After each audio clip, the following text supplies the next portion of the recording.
Hello,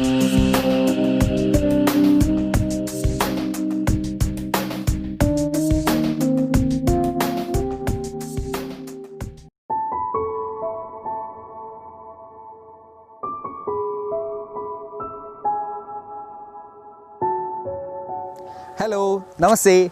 Welcome back to our English class. If you really love nature, you will find beauty everywhere. Actually, this saying is absolutely correct, right? Yes, guys, today we are going to discuss a beautiful and very interesting poem, Lines Written in Early Spring. So, guys, shall we start? Yes, Lines Written in Early Spring is a beautiful poem written by William Wordsworth. You all know who is William Wordsworth. ഇംഗ്ലീഷിലെ romantic poet എന്ന നിലയിൽ വളരെയധികം famous ആയിട്ടുള്ള ഒരാളാണ് William Wordsworth. Okay, ഒരു കാലത്ത് ഈ English സാഹിത്യത്തിൽ ഒരു വിപ്ലവം സൃഷ്ടിച്ച ഒരു സമയമാണ് romanticism. Those poets, the romantic poets were against industrialization. They give more importance to human heart and they give more importance to feelings or emotions and nature. Okay, and here our William Wordsworth talks about nature. Let's start the poem, Lines Written in Early Spring. I heard 1,000 notes while in a grove I sat reclined, in that sweet mood when pleasant thoughts bring sad thoughts to the mind. I heard 1,000 blended notes. നമ്മുടെ writer പറയുകയാണ്, I heard, ഞാൻ കേട്ടു ആയിരക്കണക്കിന് ശബ്ദങ്ങൾ, പ്രകൃതിയിലുള്ള ആയിരക്കണക്കിന് ശബ്ദങ്ങൾ ഞാൻ കേട്ടു എന്ന് പറയുന്നത്. I heard 1,000 blended notes. പ്രകൃതിയിലുള്ള ആയിരക്കണക്കിന് ശബ്ദങ്ങൾ, വിവിധ തരത്തിലുള്ള വൈവിധ്യമുള്ള പലതരം ശബ്ദങ്ങൾ ഞാൻ കേട്ടു. While in a grove I sat reclined. While in a grove means ഒരു മരക്കൂട്ടങ്ങൾ. നിങ്ങൾക്ക് ഇപ്പോൾ തന്നെ കാണാം ഈ മരക്കൂട്ടങ്ങൾക്കിടയിൽ ഐ സാറ്റ് റിക്ലൈൻഡ്. ആ മരക്കൂട്ടങ്ങൾക്കിടയിൽ ഞാനൊന്ന് ചാഞ്ഞിരുന്നപ്പോൾ ആയിരക്കണക്കിന് ശബ്ദങ്ങൾ, പ്രകൃതിയിലുള്ള ആയിരക്കണക്കിന് ശബ്ദങ്ങൾ ഞാൻ കേട്ടു എന്ന് ആര് പറയുകയാണ്? നമ്മുടെ പോയറ്റ് ഇവിടെ പറയുകയാണ്. I SAT reclined. സാറ്റ് എന്ന് പറയുന്നത് എന്തുകൊണ്ടാണ് ഇവിടെ സാറ്റ് മീൻസ് മോഡേൺ ഇംഗ്ലീഷിൽ നമ്മൾ ഉപയോഗിക്കുന്ന SAT സാറ്റ് എന്ന മീനിങ് തന്നെയാണ് ഇവിടെ വരുന്നത്. ഞാൻ ചാരിയിരുന്നു, ആ മരക്കൂട്ടങ്ങൾക്കിടയിൽ ഞാൻ ചാരി ഇരുന്നപ്പോഴത്തേക്കും ഞാൻ കേട്ടു, പ്രകൃതിയിലുള്ള ആയിരക്കണക്കിന് ശബ്ദങ്ങൾ ഞാൻ കേട്ടു എന്ന് പറയുകയാണ്. In that sweet mood when pleasant thoughts bring sad thoughts to the mind. In that sweet mood, ആ വളരെ മധുരമുള്ള ആ ഒരു മൂഡിൽ ഞാൻ ഇരുന്ന സമയത്ത്, when pleasant thoughts bring sad thoughts to the mind, എൻ്റെ മനസ്സിലേക്ക് pleasant thoughts, not only the pleasant thoughts മാത്രമല്ല എൻ്റെ മനസ്സിലോട്ട് വന്നു, ഒരുപാട് ബാഡ് തോട്ട്സും എന്നെ വിഷമിപ്പിക്കുന്ന ഒരുപാട് ചിന്തകളും എൻ്റെ മനസ്സിലോട്ട് വന്നു. Bring sad thoughts to the mind. അതെൻ്റെ മനസ്സിലേക്ക് ഒരുപാട് വിഷമമുള്ള ചിന്തകളും എൻ്റെ മനസ്സിലേക്ക് കൊണ്ടുവന്നു എന്ന് പറയുകയാണ്. Next stanza. To her fair works did nature link the human soul that through me ran, and much it grieved my heart to think what man has made of man. To her fair works did nature link. To her fair works. നമ്മുടെ writer പ്രകൃതിയെ അവൾ എന്ന് വിശേഷിപ്പിക്കുകയാണ്. അവളുടെ fair works did nature link the human soul that through me ran. പ്രകൃതിയിലുള്ള good deeds, പ്രകൃതി ചെയ്ത നല്ല പ്രവർത്തനങ്ങൾ, സൽക്കർമ്മങ്ങൾ, അത് പ്രകൃതിയിലുള്ള നല്ല കർമ്മങ്ങൾ പ്രകൃതി ലിങ്ക് ചെയ്യുന്നു. എന്തുമായിട്ട് ലിങ്ക് ചെയ്യുന്നു? എൻ്റെ മനസ്സുമായിട്ട്. ദ ഹ്യൂമൻ സോൾ, മനുഷ്യൻ്റെ മനസ്സുമായിട്ട് പ്രകൃതി കണക്റ്റ് ചെയ്യുന്നു. പ്രകൃതിയുടെ നല്ല ഡീഡ്സ്, പ്രകൃതിയുടെ നല്ല പ്രവർത്തനങ്ങൾ പ്രകൃതി എന്ത് ചെയ്യുന്നു? മനുഷ്യൻ്റെ ആത്മാവുമായിട്ട് ലിങ്ക് ചെയ്യുന്നു എന്ന് നമ്മുടെ റൈറ്റർ പറയുകയാണ്. And much it grieved my heart to think what man has made of man. പ്രകൃതി മനുഷ്യനോട് ഒരുപാട് കാര്യങ്ങൾ ചെയ്യുന്നു. പ്രകൃതിയുടെ സൽക്കർമ്മങ്ങളെല്ലാം പ്രകൃതി മനുഷ്യൻ്റെ മനസ്സുമായിട്ട്, മനുഷ്യൻ്റെ ആത്മാവുമായിട്ട് ലിങ്ക് ചെയ്യുന്നു. But what human being made, മനുഷ്യനോട് എന്ത് ചെയ്യുന്നു? പ്രകൃതി ഒരുപാട് നല്ല കാര്യങ്ങൾ പ്രകൃതി മനുഷ്യന് വേണ്ടിയിട്ട്, മനുഷ്യൻ്റെ മനസ്സിനോട്, മനുഷ്യൻ്റെ ആത്മാവിന് വേണ്ടിയിട്ട് കണക്റ്റ് ചെയ്ത് ചെയ്യുന്നു. പക്ഷേ മനുഷ്യനോട് എന്ത് ചെയ്യുന്നു എന്ന് ചോദിക്കുകയാണ്. Through primrose tufts in that green bower, the periwinkle trailed its reeds, and 'tis my faith that every flower enjoys the air it breathes. Okay, ഈ സ്റ്റാൻസയിൽ നമ്മുടെ റൈറ്റർ കുറച്ചുകൂടെ പ്രകൃതിയിലുള്ള കുറച്ചുകൂടെ കാഴ്ചകൾ നമ്മുടെ മുന്നിലേക്ക് നമുക്ക് ചൂണ്ടിക്കാണിച്ച് തരികയാണ്. എന്താണത്? Through primrose types. Primrose it's A type of flowers. ഒരു വ്യത്യസ്ത തരത്തിലുള്ള ഒരു പൂവാണ് primrose. Through primrose types in that green bower.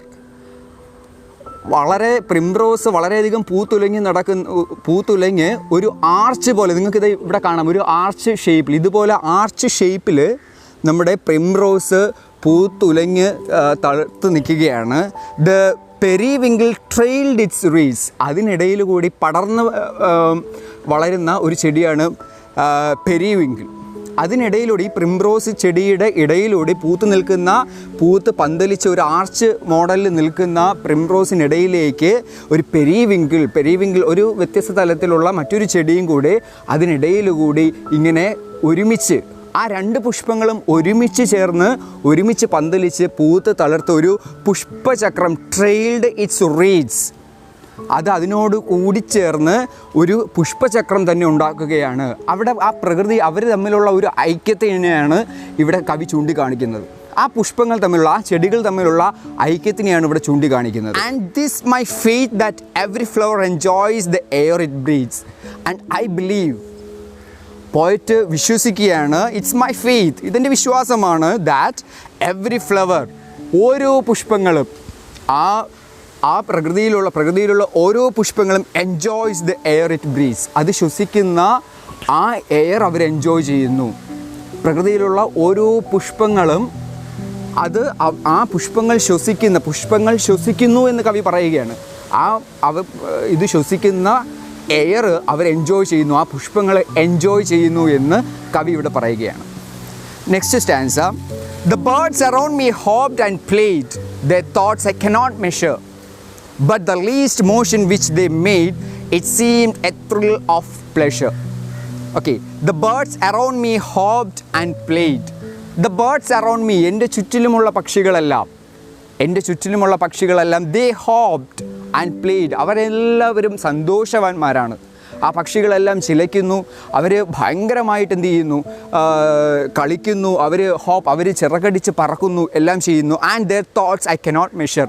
അവരുടെ ചിന്തകൾ, ഇതൊന്നും എനിക്ക് I cannot measure all those things, their happiness, their thoughts.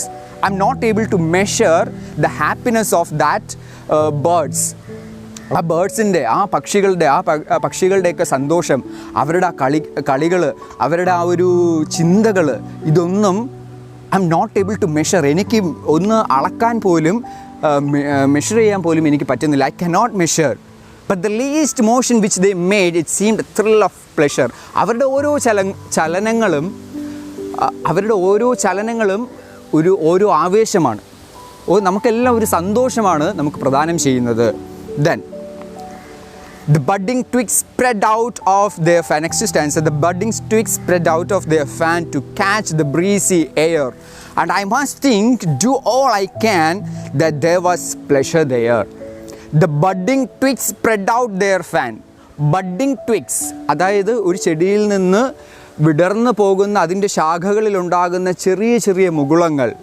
And it is twigs spread out their fan. അതിൻ്റെ ശിഖരങ്ങളെല്ലാം ഇങ്ങനെ എന്ത് ചെയ്യുന്നു, spread out their fan means അതിൽ നിന്ന് മുകുളങ്ങളെല്ലാം ഇങ്ങനെ സ്പ്രെഡ് ചെയ്ത് നിൽക്കുകയാണ്. To catch the breeze air, ആ ഇലകളെല്ലാം ഇങ്ങനെ വിടർന്ന് to catch the breeze air, ആ ഇളം കാറ്റിനെ തഴുകാനായിട്ട് തയ്യാറായിട്ട് നിൽക്കുകയാണ്. എന്ത് മനോഹരമായിട്ടാണ് ഒരു ചെടിയിൽ അല്ലെങ്കിൽ അതിൻ്റെ ഒരു ശിഖരത്തിൽ ഒരു ഇല മുളച്ചതുപോലെ നമ്മുടെ കവി എന്ത് മനോഹരമായിട്ടാണ് അത് വർണ്ണിച്ചിരിക്കുന്നത് നോക്കൂ. The budding twigs spread out their fan to catch the breezy air, and I must do all I can. ഞാൻ ഉറപ്പായിട്ട് ചിന്തിക്കുകയാണ് that there was pleasure there. അവിടെ സന്തോഷമുണ്ട്, അവിടെ ഹാപ്പിനെസ് ഉണ്ട് എന്ന് ഉറപ്പായിട്ട് ഞാൻ വിശ്വസിക്കുകയാണ്. and I must do all I can that there was pleasure there. Last stanza. If this belief from heaven be sent, if such be nature's holy plan, have I not reason to lament what man has made of man? If this belief from heaven be sent, കവി ചോദിക്കുകയാണ്, ഈ പ്രകൃതിയുടെ ഈ വിശ്വാസം അല്ലെങ്കിൽ ഈ പ്രകൃതിയുടെ ഈ സന്തോഷമെല്ലാം സ്വർഗത്തിൽ നിന്ന് ദൈവത്തിൻ്റെ വിധിയാണ്, അല്ലെങ്കിൽ ദൈവം അയച്ചതാണ് എങ്കിൽ, if this belief from heaven be sent, സ്വർഗത്തിൽ നിന്ന് ദൈവം പറഞ്ഞയച്ചതാണ്, അല്ലെങ്കിൽ ദൈവത്തിൻ്റെ ഒരു കൽപ്പന പ്രകാരമാണ് പ്രകൃതിയുടെ ഈ സ്നേഹം, ഈ സന്തോഷം ഒക്കെ എങ്കിൽ, have I not reason to lament, എനിക്ക് വിലപിക്കുവാനായിട്ട്, എനിക്ക് വിഷമിക്കുവാനായിട്ട് അവകാശമില്ലേ? കവി ഇതൊക്കെയുണ്ട്, ഈ പ്രകൃതിയുടെ ഈ സന്തോഷവും പ്രകൃതിയുടെ ഈ സ്നേഹവും ഇതെല്ലാം കണ്ടിട്ട് കവിക്ക് സന്തോഷമുണ്ടെങ്കിലും അവസാനം കവി ആരോടെന്നില്ലാതെ ചോദിക്കുകയാണ്, അല്ലെങ്കിൽ ഒരു ഉത്തരം കിട്ടില്ല എന്ന് ഉറപ്പുണ്ടായിട്ടും കവി ചോദിച്ച് നിർത്തുകയാണ്, have I not reason to lament what man has made of man, മനുഷ്യൻ മാത്രം എന്തുകൊണ്ട് മനുഷ്യനോട് ഇങ്ങനെ പ്രവർത്തിക്കുന്നു? പ്രകൃതി എല്ലാം മനുഷ്യന് നൽകുന്നു, പ്രകൃതി എല്ലാം എവിടെയും എങ്ങും സ്നേഹവും സന്തോഷവും സാഹോദര്യവും മാത്രമാണ്. പക്ഷേ എനിക്ക് വിഷമമാണ്. കവി എന്തിനെക്കുറിച്ച് ഓർത്ത് വിഷമിക്കുന്നു? അതെന്തിനെക്കുറിച്ചാണ്? മനുഷ്യൻ്റെ ഈ പ്രവൃത്തികൾ, മനുഷ്യനോട് ചെയ്യുന്ന ക്രൂരതയോർത്ത് കവി വിലപിക്കുകയാണ്. അങ്ങനെയാണ് കവി നമ്മുടെ ഈ കവിത അവിടെ അവസാനിപ്പിക്കുന്നത്. ഈ കവിതയിൽ നമ്മുടെ റൈറ്റർ വില്യം വേർഡ്സ്വർത്ത് ഉപയോഗിക്കുന്ന ഫിഗർ ഓഫ് സ്പീച്ചസ് എന്തൊക്കെയാണ് എന്ന് നമുക്ക് നോക്കാം. കാരണം നമുക്ക് SLC എക്സാമിൻ്റെ ഫൈനൽ എക്സാമിന് ഒരു റിവ്യൂ എഴുതാൻ വേണ്ടി ചോദിക്കാം. അപ്പോൾ നമുക്ക് ഈ കവിതയിലെ ഓരോ ഫിഗർ ഓഫ് സ്പീച്ചസ് എന്തൊക്കെയാണ് എന്ന് വളരെ വ്യക്തമായിട്ട് നമുക്ക് അറിഞ്ഞിരിക്കണം. നമുക്ക് ഈ കവിതയിൽ lines written in early spring എന്ന വില്യം വേർഡ്സ്വർത്തിൻ്റെ ഈ കവിതയിൽ അദ്ദേഹം ഉപയോഗിച്ചിരിക്കുന്ന ഫിഗർ ഓഫ് സ്പീച്ചസ് ഏതൊക്കെയാണെന്ന് നോക്കാം. നമ്മുടെ lines written in early spring എന്ന ഈ poem, it is written in a quatrain. Quatrain means 4 lines in a stanza. ആ രീതിയിലാണ്, ഒരു സ്റ്റാൻസയിൽ 4 വരികൾ വരുന്ന രീതിയിലാണ് നമ്മുടെ lines written in early spring എന്ന ഈ പോയം എഴുതിയിട്ടുള്ളത്.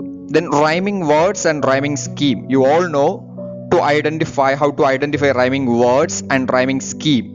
റൈമിംഗ് വേർഡ്സ് നമ്മുടെ ഫസ്റ്റ് സ്റ്റാൻസ് എടുക്കുകയാണെങ്കിൽ ഫസ്റ്റ് സ്റ്റാൻസിൽ റൈമിംഗ് വേർഡ്സ് ആയിട്ട് നമുക്ക് കണ്ടെത്താനായി സാധിക്കുന്നത് നോട്ട്സ്, NOTES, നോട്ട്സും thoughts, notes and thoughts, and reclined and mind.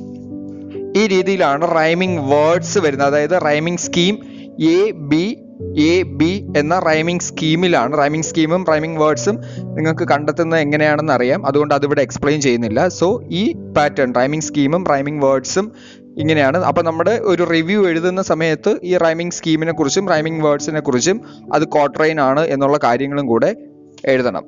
Next figure of സ്പീച്ചസിൽ first line itself writer used a beautiful figure of speech, that is hyperbole. Hyperbole എന്ന ഒരു figure of സ്പീച്ചാണ് first ലൈനിൽ തന്നെ നമ്മുടെ writer ഉപയോഗിക്കുന്നത്. It is I heard 1000 blended notes.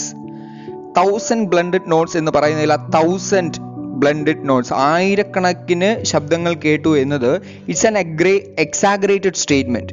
അതൊന്ന് വർദ്ധിപ്പിച്ച് പറയുന്നതാണ്. ഈ എക്സാഗ്രേറ്റഡ് സ്റ്റേറ്റ്മെന്റ് ഒന്ന് വർദ്ധിപ്പിച്ച് പറയുന്ന രീതിയാണ് നമ്മൾ ഹൈപ്പർബോളെ എന്ന് പറയുന്നത്. അപ്പോൾ ഇവിടെ എക്സാഗ്രേറ്റ് ചെയ്ത് പറയുന്നത് 1000 ആയിരക്കണക്കിന് ശബ്ദങ്ങൾ കേട്ടു എന്നത് ഒരു ഹൈപ്പർബോളയാണ്. അതുപോലെ ആദ്യത്തെ ലൈനിൽ തന്നെ നമുക്ക് കാണാൻ പറ്റും ഐ ഹേർഡ് 1000. ഐ ഹേർഡ്, ഞാൻ കേട്ടു. അവിടെ ഒരു ഓഡിറ്ററി ഇമേജ് ആണ്. കേൾവിയെ നമ്മുടെ മുന്നിൽ എത്തിക്കുകയാണ്. കേട്ട കാര്യം നമ്മുടെ മുന്നിൽ വരികളിലൂടെ കവി കാണിച്ചു തരികയാണ്. സോ ഒരു ഓഡിറ്ററി ഇമേജ് ആണ് കവി ഇവിടെ യൂസ് ചെയ്യുന്നത്. ത്രൂ ഔട്ട് ദ പോയം, നിങ്ങൾ ആ പോയം വായിക്കുമ്പോഴെല്ലാം നമുക്ക് മനസ്സിലാവും ഇതിൽ ഒരുപാട് വിഷ്വൽ ഇമേജ്, ഓരോ വസ്തുക്കൾ, ഒരുപാട് വിഷ്വൽ ഇമേജസ് നമ്മുടെ പോയറ്റ് യൂസ് ചെയ്യുന്നുണ്ട്. അതായത് primrose, periwinkle, then grove, while in a grove I sat reclined എന്ന് പറയുന്നിടത്തൊക്കെ ഇതൊക്കെ ഒരു വിഷ്വൽ ഇമേജസ് ആണ്. സോ ഫിഗർ ഓഫ് സ്പീച്ചസിൽ നമ്മൾ ഹൈപ്പർബോളെ പറഞ്ഞു, then auditory image, visual image, ഇതൊക്കെ പറഞ്ഞു. നെക്സ്റ്റ് നമുക്ക് ഇതിൽ മെയിൻ ഒരു ഫിഗർ ഓഫ് സ്പീച്ച് ആയിട്ട് പറയാവുന്നത് അല്ലിട്രേഷൻ ആണ്. Alliteration, you all know what alliteration is. A repetition of consonant sounds. Consonant sounds ന്റെ ഓരോ വാക്കിന്റെയും ആദ്യത്തെ അക്ഷരം കൺസണന്റ് സൗണ്ട് ആയിരിക്കും. ആ കൺസണന്റ് സൗണ്ട് റിപ്പീറ്റ് ചെയ്ത് വരുന്നതിനെയാണ് അല്ലിട്രേഷൻ എന്ന് പറയുന്നത്. നിങ്ങൾ രണ്ടാമത്തെ പാരാഗ്രാഫിൽ ആ ഒരു ലാസ്റ്റത്തെ line, what man has made of man, in that line sound, it's repeating, man has made of man. So sound repeat ചെയ്ത് വരുന്നുണ്ട്. അതുപോലെ തന്നെ തേർഡ് സ്റ്റാൻസയിൽ and it's my faith that every flower first sound repeat ചെയ്ത് വരുന്നുണ്ട്, അത് alliteration. Next one assonance. Assonance means vowel sound repeat ചെയ്യുന്നു. The repetition of a vowel sound is assonance. So അതിന് എക്സാമ്പിൾ ആയിട്ട് നമുക്ക് എടുക്കാവുന്നത് the periwinkle trailed its reeds. അതിൽ I sound, peri trailed its I sound is repeating. So repetition of vowel sound is assonance. Then അടുത്തൊരു figure of speech നമ്മുടെ writer use ചെയ്യുന്നത് personification. So what you mean by personification? മനുഷ്യന്റെ qualities മനുഷ്യനല്ലാത്തത്, അതായത് ഒരു ജീവനുള്ള വസ്തുവിന്റെ ക്വാളിറ്റീസ് ജീവനില്ലാത്ത ഒരു വസ്തുവിന് കൊടുക്കുന്നതിനെയാണ് പെർസോണിഫിക്കേഷൻ എന്ന് പറയുന്നത്. അങ്ങനെയാണെങ്കിൽ നമുക്ക് ഒരുപാട് പെർസോണിഫിക്കേഷൻ ഇവിടെ നമുക്ക് കാണാൻ സാധിക്കും. രണ്ടാമത്തെ പാരഗ്രാഫിൽ തുടങ്ങുന്നത് തന്നെ എങ്ങനെയാണ്? To her fair works did nature link. അവിടെ പ്രകൃതിയെ ഒരു സ്ത്രീയോട് താരതമ്യം ചെയ്യുകയാണ്. ജീവനില്ലാത്ത ഒരു വസ്തുവിന് ജീവനുള്ള, അതായത് മനുഷ്യന്റെ ക്വാളിറ്റീസ് പ്രകൃതിക്ക് നൽകുകയാണ്. ലൈക്ക് ദാറ്റ് ഫിഫ്ത്ത് സ്റ്റാൻസയിൽ to catch the breezy air, the budding twigs spread out their fan to catch the breezy air. To catch the breezy air, അവിടെയും പെർസോണിഫിക്കേഷൻ ആണ് നമ്മുടെ കവി യൂസ് ചെയ്യുന്നത്. The last stanza, last two line, have I not reason to lament what man has made of man? It's a rhetorical question. Rhetorical question means ഒരു answer പ്രതീക്ഷിക്കാത്ത ഒരു ചോദ്യം മാത്രം അവിടെ ചോദിക്കുകയാണ്. അത് rhetorical questions ആണ്. So these are the main figure of speeches used in this poem. Figure of speech ആണ്. സോ ഇതുപോലുള്ള ഒരുപാട് ഫിഗർ ഓഫ് സ്പീച്ചസ്, ഒരു 10-ലധികം ഫിഗർ ഓഫ് സ്പീച്ചസ് നമ്മുടെ കവി ഈ കവിതയിൽ ഉപയോഗിക്കുന്നുണ്ട്. അത് തന്നെയാണ് ഈ കവിതയെ വളരെ മനോഹരമാക്കുന്നതും. So guys, I hope you all understood this chapter. So see you in the next class.